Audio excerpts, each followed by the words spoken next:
माता वैष्णोदेवीचे दर्शन घेण्यासाठी तुम्हाला जम्मूला जायची गरज नाही. हे मंदिर आहे आपल्या मुंबईमध्ये. होय, मी खरं सांगते.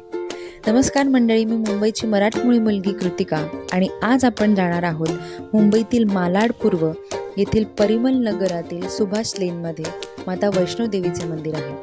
हे मंदिर मालाड रेल्वे स्थानकापासून अगदी चालत जाण्याच्या अंतरावर आहे. येथे अधिष्ठात्री देवी म्हणजेच माता वैष्णोदेवी आहे. हे मंदिर जम्मूमधील मूळ वैष्णोदेवीचे मंदिराची हुबेहूब प्रतिकृती आहे.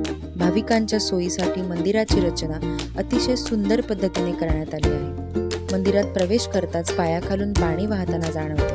त्यामुळेच भाविकांना असे वाटते की पायातील मुळच नाही तर आत्म्याचे पापही धुतले जात आहे. संपूर्ण मंदिर गुहेसारखे बांधलेले आहे. त्यात प्रवेश करताना सुरुवातीला चालावे लागते, नंतर वाकून तर कधीकधी रांगत जाऊनच गर्भगृहापर्यंत पोहोचावे लागते. येथे माता वैष्णोदेवी आपल्या भक्तांचे आशीर्वादाने स्वागत करतात. मंदिरात सतत भजने आणि कीर्तनांचा गजर सुरू असतो, त्यामुळे वातावरण अगदी पवित्र आणि मधुर वाटते. मंदिरात एका पवित्र गायीची रचना करण्यात आली आहे, जिच्या मुखातून जल म्हणजेच पवित्र पाणी बाहेर पडते. येथे देवी सर्व शक्तिमान मानली जाते आणि भाविक मोठ्या श्रद्धेने प्रार्थना करतात. असे सांगितले जाते की येथे येणाऱ्या भाविकांच्या इच्छा माता वैष्णोदेवी लवकरच पूर्ण करतात.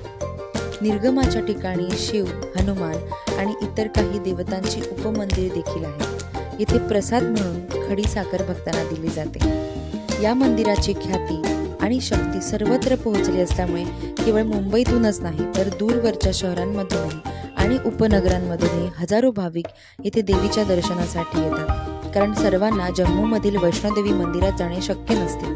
म्हणूनच मुंबईतील हे मंदिर भक्तांसाठी मोठे श्रद्धास्थान झाले आहे. तुम्हाला जर हा माझा व्हिडिओ आवडला असेल तर नक्की फॉलो करा. शेवटपर्यंत व्हिडिओ बघण्यासाठी